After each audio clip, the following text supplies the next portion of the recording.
Olá, seja muito bem-vindo à RDTV. A nossa conversa de hoje é com o vereador Eduardo Leite, do PT, que está em seu primeiro mandato, melhor dizendo, de vereador, aos 36 anos. Ele que é advogado, exercia, aliás, ainda exerce, né? Exerço principalmente ainda. nas áreas civil e também eleitoral, e é, portanto, filho do ex-vereador Antônio Leite, que hoje é o secretário de Administração e Modernização de Santo André. Vereador, obrigado por aceitar essa conversa, é mais um bate-papo do que uma entrevista, para a gente falar um pouquinho sobre a cidade, sobre a sua atuação nessa primeira experiência como vereador. É um prazer recebê-lo aqui. Obrigado, Clébio. Para mim também é importante, e assim, para nós vereadores, toda oportunidade de divulgar nossas ações, nós não podemos desperdiçar. E ainda mais num veículo que tem muita credibilidade aqui na nossa região, aqui no Grande ABC, o Repórter Diário, e aqui a RDTV. Tá certo. A gente que agradece, mas antes da gente falar de política, vereador, não dá para fugir do assunto, falar um pouquinho, porque afinal de contas, filho de vereador, seu pai foi vereador diversas vezes, é um homem bastante respeitado, de muita credibilidade na cidade. Antes da gente começar a falar dos seus projetos, não dá para fugir dessa pergunta. Ele teve profunda influência na sua escolha por se candidatar a vereador dessa vez? Como é que foi essa situação? A minha família, Clébio, é uma família que sempre discutiu muito política, né? Meus tios, meu pai, meus pais, né? E desde pequeno eu acompanhei meus pais no movimento das diretas, embora eu não entendia muito bem o que estava se passando ali. Fui entender depois, quando eu estava no segundo grau estudando história, fui entender de fato o que era o movimento de diretas. E procurei, a partir do momento que eu ingressei no movimento estudantil, né, aí eu despertei a consciência política. E aí vim acompanhando o mandato do meu pai, que para mim é um exemplo de vereador, né? O mandato dele foi um mandato exemplar, um mandato propositivo, um vereador com muito bom senso nas suas ações, e realmente foi determinante para a minha decisão. Muito bem. Tanto que ele é secretário hoje, né? Está fazendo uma atuação também bastante forte na prefeitura, então imagino que vocês devam se conversar bastante, até algo que eu pergunto, né? Tenho certeza. O quanto ele influencia no seu mandato e o quanto você influencia na secretaria. Sabe que ele me dá acho que talvez até por cautela, ele procura não interferir no mandato, né? Então, sempre que ele acaba dando alguma sugestão aqui, é quando eu procuro ele e falo, escuta, você acha que você está achando eu ir por esse caminho aqui, ali e tal, né? Ele espera eu provocar, ele não quer interferir. Acho que é uma postura até bacana da parte dele, e eu também não procuro interferir no trabalho dele na Secretaria de Administração. Acho que ele está fazendo um bom trabalho, e ele tem que ser um secretário para os 21 vereadores e para a cidade como um todo, né? Não posso pretender interferir no trabalho dele lá na Secretaria de Administração e Modernização. Mas acho que ele está fazendo um grande trabalho, está sendo um grande aliado do prefeito Carlos Grana. Bom, como eu disse, o vereador tem 36 anos, essa é a primeira legislatura da qual ele participa. Vereador, qual o balanço que se faz nesses 5 meses aí? É mais difícil do que você pensava? Tem menos chances de poder efetivamente trabalhar do que se imaginava? Como é que está sendo isso? É assim, outro dia eu estava conversando, Clébio, com um ex-vereador, o Virgílio do Prado. Encontrei lá no Paço Municipal, e ele estava me falando o seguinte: poxa, Eduardo, estou acompanhando o seu trabalho, está de parabéns, estou de olho nas suas ações. E ele falou uma coisa que é interessante. Ele falou, olha, eu quando me elegi vereador, eu descobri que ser vereador, você só descobre quando você está ali, senta na cadeira e na hora da sessão. É como uma laranja. Não adianta eu te descrever o sabor de uma laranja. Você tem que experimentar uma laranja para saber que gosto ela tem. E eu fui assessor parlamentar durante bastante tempo, trabalhei no Legislativo Estadual, teve meu pai que foi vereador aqui em Santo André, e eu acompanhava o mandato dele. Mas entender qual é a função, entender os desafios de um vereador, de você ser detentor de um mandato eletivo de vereador, e ter noção da responsabilidade das coisas que você fala, pelas coisas que você fala, pelas coisas que você faz, é só você estando no cargo mesmo. Agora eu tô... E é mais difícil do que eu pensava. Não é verdade? Porque a ideia que se tem, principalmente quando é jovem, que é o seu caso, vem de um histórico de liderança estudantil, você acredita que vai poder fazer muita coisa, mudar muita coisa, mas acaba esbarrando numa série de questões. A gente conversava, inclusive, antes da gravação, sobre alguns projetos que o vereador tenta encaminhar de lei que acabam esbarrando por serem constitucionais, quer dizer, acabam de alguma maneira ocasionando algum tipo de ônus para o governo municipal e aí acaba não conseguindo fazer. Quer dizer, esbarrou muito nessa questão, é algo que te, de alguma maneira, não sei se decepcionar seria a melhor colocação, mas talvez você esperasse poder fazer mais? Nesse ponto, Clébio, até que não. Por ser advogado, por ter estudado bastante a Constituição, eu já sabia que a competência legislativa do município já é pequena e a competência legislativa do vereador mais reduzida ainda. Mas o vereador não atua só nessa frente. É mais importante até do que as leis que a gente propõe, é a gente brigar, pressionar o executivo para que dê efetividade naquelas leis que já existem, mobilizar a população para que a população também aprenda a reivindicar os seus direitos, né? Trabalhar também a fiscalização do Poder Executivo, né, em todas as esferas, porque nós também podemos promover debates políticos que extrapolam as fronteiras do nosso município. Então, acho que a atuação parlamentar, ela não se dá só no campo legislativo. Então, nesse aspecto, eu não me frustrei. Exatamente como eu pensava. É que você, quando você tem um mandato, você passa a ter muito mais responsabilidade, principalmente quando você está no governo, quando você faz parte de uma bancada de sustentação, você tem que ter muita responsabilidade com o que faz e com o que fala. Não é simplesmente falar qualquer coisa e fazer qualquer documento que você já deu a sua satisfação para a sociedade. Você tem que ter muita responsabilidade com os seus atos, né? Tá e tô feliz, tô conseguindo fazer as coisas que eu me propus. É um balanço positivo, pelo menos esses quase 5 meses iniciais. Positivo, que está um pouco cansativo, tenho que disputar o mandato com a minha família, né? Pois então, imagino. mas está positivo. Agora, vereador, você tocou numa questão muito importante, que é fazer parte da bancada de sustentação do prefeito. Como é que é essa relação? Você talvez tenha um pouco mais de facilidade de aprovar algumas coisas, ou mesmo na fiscalização. O contato com o prefeito é tranquilo? Quando você vai cobrar algum tipo de situação? Como é que funciona esse diálogo com o prefeito? Muito tranquilo. O prefeito Carlos Grana, ele é um prefeito que sabe receber crítica. Sabe ser, inclusive teve uma plenária do PPA,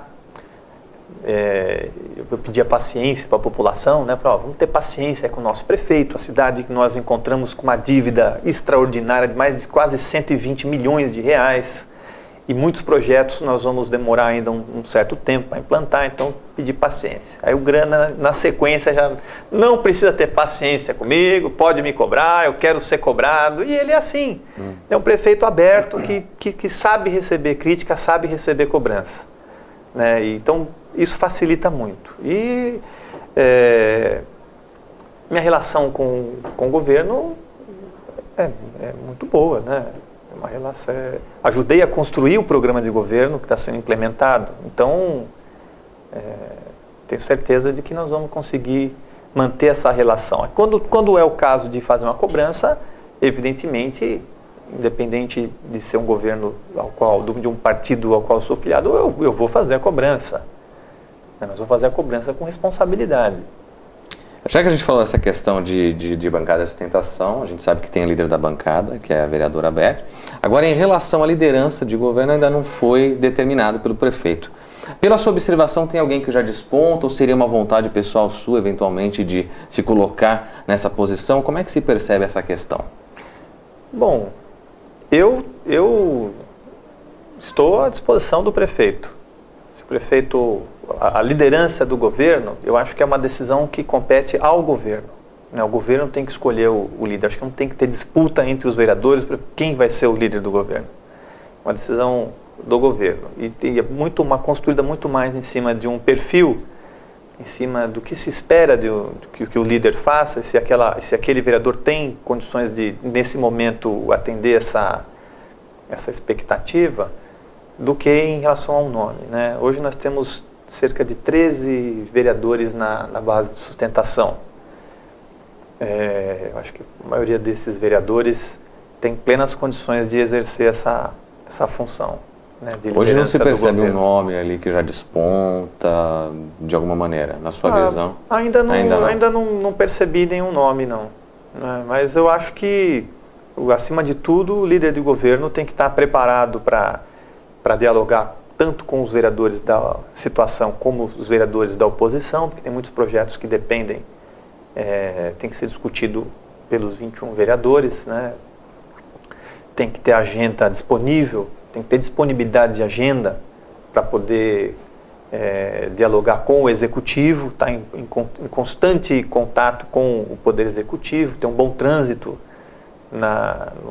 com o executivo. Então, não notei nenhum nome ainda que desponte, mas tem bons nomes, né? Tem vários vereadores em condições de exercer essa função lá na Câmara. Muito bem, o vereador colocou aí a questão da oposição e a gente não tem como fugir dessa pergunta. Estão dando muito trabalho, como é que está sendo esse relacionamento da oposição nessa legislatura? Pelo menos nesse começo de governo. Bom, primeiro, Kleber, eu acho que a oposição é importante que tenha oposição. Em todos os governos tem que ter oposição. Porque a oposição, ela às vezes ela representa a voz da minoria e que tem que ser ouvida. Né? A voz da minoria também tem que ter direito à voz. E fortalece o legislativo. Né? O poder legislativo também acaba fortalecido quando existe oposição. Quando não tem oposição, fica aquela coisa muito morna demais. E eu tenho notado que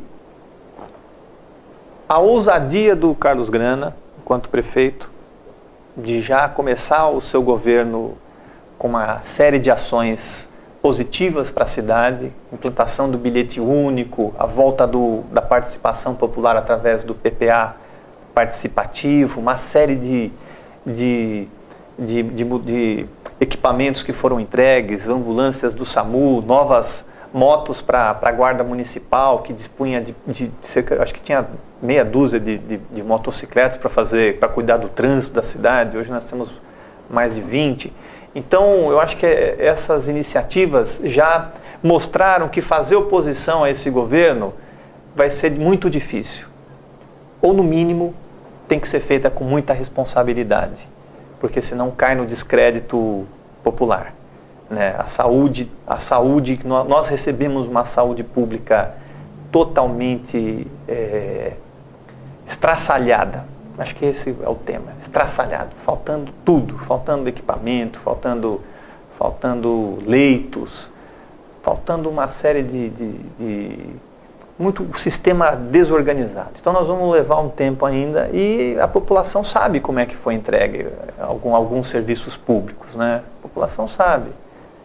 Então eu acho que a oposição vai ter dificuldade de trabalhar contra o nosso governo, e eu acho que vai acabar até não cumprindo esse papel de trabalhar contra. A minha expectativa é que a oposição ao prefeito Carlos Grana seja uma oposição mais responsável. Pelo menos eu tenho percebido que alguns vereadores da oposição estão tendo essa preocupação de não exagerar na dose, de procurar cumprir o seu papel de oposição, mas com uma responsabilidade maior. Isso tem sido positivo. A gente percebeu isso, aproveitando que o vereador falou isso, até nessa questão de aprovação do bilhete único, né? Parece que foi um diálogo muito tranquilo com a oposição, até porque é um projeto que beneficia toda a cidade, né? Sem dúvida, foi unânime. Tem. Né, vários projetos de lei lá na Câmara, nós estamos aprovando com 100% dos votos. Por quê? Porque a oposição já está caminhando junto com o governo? Não, porque muitos projetos que vão para a Câmara, eles são aprovados lá no plenário por consenso, mas nós temos uma discussão muito grande antes, né? Nós travamos várias discussões antes de chegar com o projeto para votação em plenário. E eu tenho visto, a oposição tem de fato atuado, questionado alguns pontos, aqui, outro ali, e nós vamos ali, vamos discutindo, o governo tem dialogado, tem se demonstrado um grande respeito pelo Poder Legislativo, o prefeito Carlos Grande tem demonstrado esse respeito e tem conseguido convencer os vereadores, porque também a impressão que, às vezes, dá a impressão de que só o vereador de oposição questiona os projetos que vêm do Executivo. Mas os vereadores da situação também questionam quando tem um ponto aqui, outro ali que a gente não entende ou não concorda, né? E aí nós vamos amadurecendo, discutindo com os técnicos, discutindo com o secretariado e vamos formando um consenso em torno daquela medida, na medida em que somos convencidos de que é importante para a cidade. Mas, de qualquer forma, a oposição... Não vem dando tanto trabalho quanto se imaginou, né, vereador? Não por isso, por esses motivos, né? Ô, vereador, o senhor apontou algumas vezes aqui a questão de como receberam a cidade. Quer dizer, uma situação de dívidas complicadas, equipamentos complicados, tanto que a gente tem acompanhado a CPI do CRAS. Então, eu queria saber a tua visão sobre essa CPI, se ela é legítima, como é que você tem lidado com isso e também se existem aí na sua visão outras situações, dada a forma como vocês afirmam por diversas ocasiões que receberam a cidade, outras ocasiões que merecem aí uma investigação, uma CPI. Como é que vocês têm visto isso como bancada de sustentação do prefeito? Eu, particularmente, acho que é muito cedo. Nós estamos com cerca de 5 meses de governo, né? De um governo que começou agora, recentemente. Então, eu, nesse caso específico do CRAISA, eu acho que foi precipitado. Uma CPI que corre o risco de não chegar a lugar nenhum. Por quê? Porque o que o CRAS está fazendo nesse momento é licitar a concessão de alguns box lá do CRAS, uma concessão que foi fruto de uma decisão judicial. O CRAS está atendendo uma decisão judicial, está cumprindo a lei, e aí nós vamos criar uma CPI para isso. Agora, se a CPI focar outros períodos, como foi a ideia, como foi protocolada inicialmente, talvez a gente consiga chegar em alguma conclusão importante aí, até algum relatório apontar alguma irregularidade em algum momento, e apontar algum problema que não foi devidamente investigado. Mas eu acho que é muito cedo para inaugurar a onda de CPIs, né? Eu acho que nós estamos no começo de um governo. Acho que pode ser que surja ocasiões em que seja necessário uma investigação por parte do parlamento, mas eu acho que não era esse caso, né? Esse não é esse tema. Tá certo. Entre os seus projetos, as suas ideias, uma delas é essa questão da chácara baronesa, um cuidado maior, porque ali de certa forma vem sofrendo com usuários de drogas, esse tipo de coisa. Como é que tem sido a sua luta em relação a esse espaço? Como é que o governo, de modo geral, tem dado apoio? Fala um pouquinho para a gente desse seu projeto. Então, a chácara baronesa é uma área importantíssima para a nossa região, Kleber. Ela, não sei se você acredito que conhece bem ali, é uma área que fica na divisa entre Santo André e São Bernardo, uma área originária da Mata Atlântica, né? Então, são muitas árvores, você tem uma área riquíssima em biodiversidade, tem muitos pássaros, Então, o que acontece? É uma área que pertence ao governo do estado. Inicialmente ela pertencia à Inocop. Aí o governo do estado transformou numa área de proteção ambiental, ocorreu o que a gente chama de desapropriação indireta. Passou a pertencer ao governo do estado, porque o Inocop já não ia mais poder desenvolver projeto habitacional lá por conta do tombamento da área. A partir daí, né, dessa omissão, foram anos, décadas de omissão, tanto da Inocop como do governo do estado, resultou numa ocupação irregular e hoje é uma área tomada por usuários de drogas. Recentemente o governo do estado anunciou interesse em investir ali.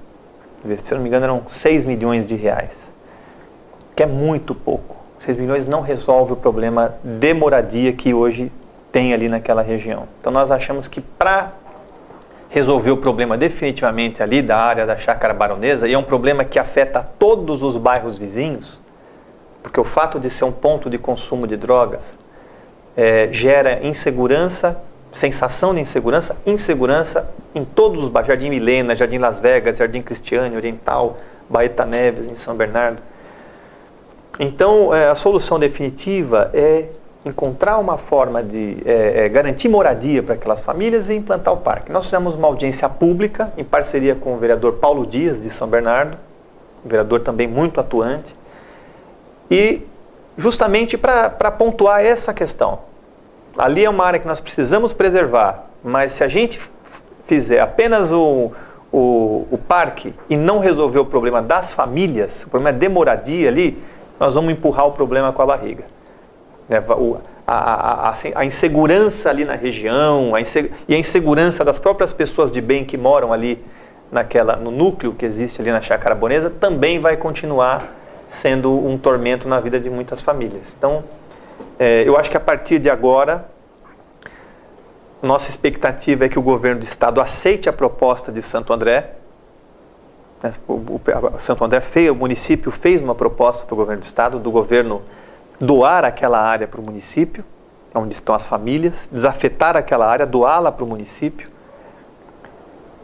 custear o aluguel social dessas famílias, enquanto o município de Santo André vai buscar financiamento e projeto para a construção das moradias lá. Então, seria uma espécie de urbanização da área mesmo para a área que já está desmatada e já está ocupada, sai mais caro comprar uma outra área e recuperar esta do que efetivamente do que você remover as famílias, construir ali as moradias e deixar permanecer essas famílias lá. Poderíamos até desenvolver um projeto,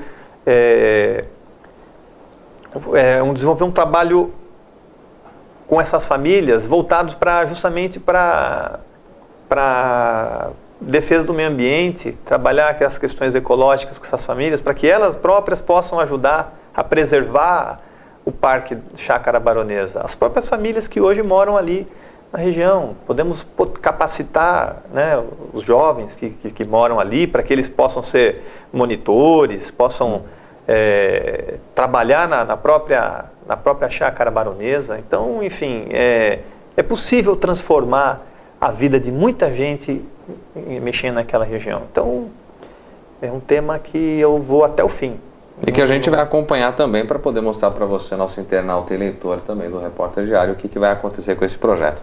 Vereador, tem uma outra questão, já que falou da questão ecológica, que é extremamente importante, que diz respeito a um projeto seu, inclusive, que já foi, inclusive, encaminhado, não é isso? Que diz respeito à implantação de árvores mudas aí em projetos futuros de equipamentos da Prefeitura. Qualquer projeto, né, seja um hospital, o que quer que seja, que tenha nas calçadas ou, de modo geral, na construção, essas árvores. Como é que é esse projeto? Fala um pouquinho pra gente. Então, Kleber, assim, todos nós temos 21 vereadores aqui em Santo André, né? Esses 21 vereadores, eu tenho certeza que todos eles recebem, quase que diariamente, munícipes reclamando das árvores. E muitos têm razão, sabe, Kleber? Porque assim, você pega às vezes pessoas idosas que tem que ficar o tempo inteiro limpando a calha porque as folhas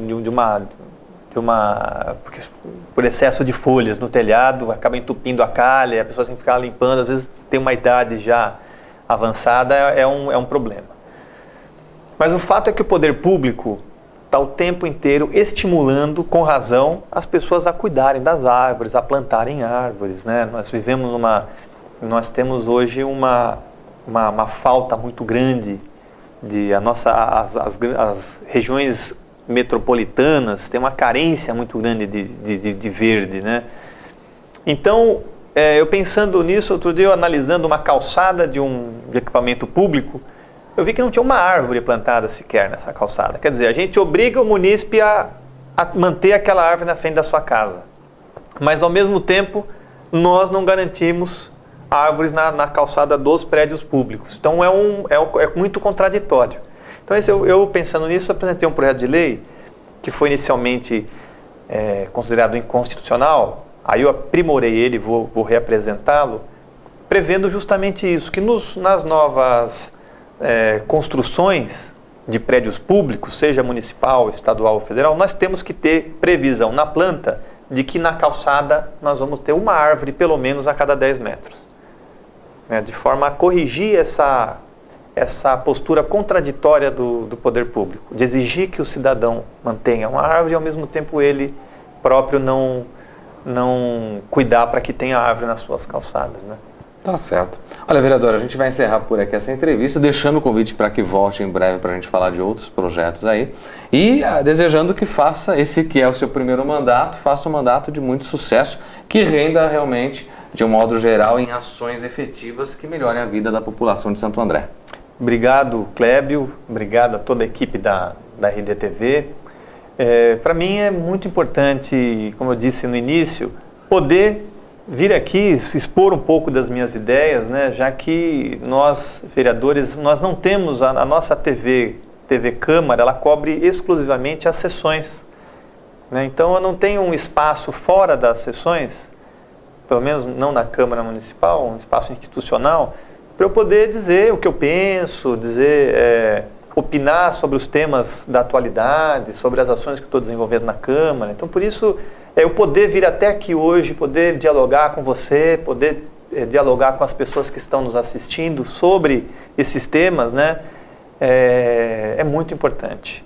Então, só tenho a agradecer você e toda a equipe e dizer que espero em breve voltar aqui para conversar novamente sobre outros temas. Certamente, vai ser um prazer. E a você que nos acompanhou, obrigado pela companhia durante essa entrevista. Lembrando que outras estão à sua disposição em nosso site, reporterdiario.com.br.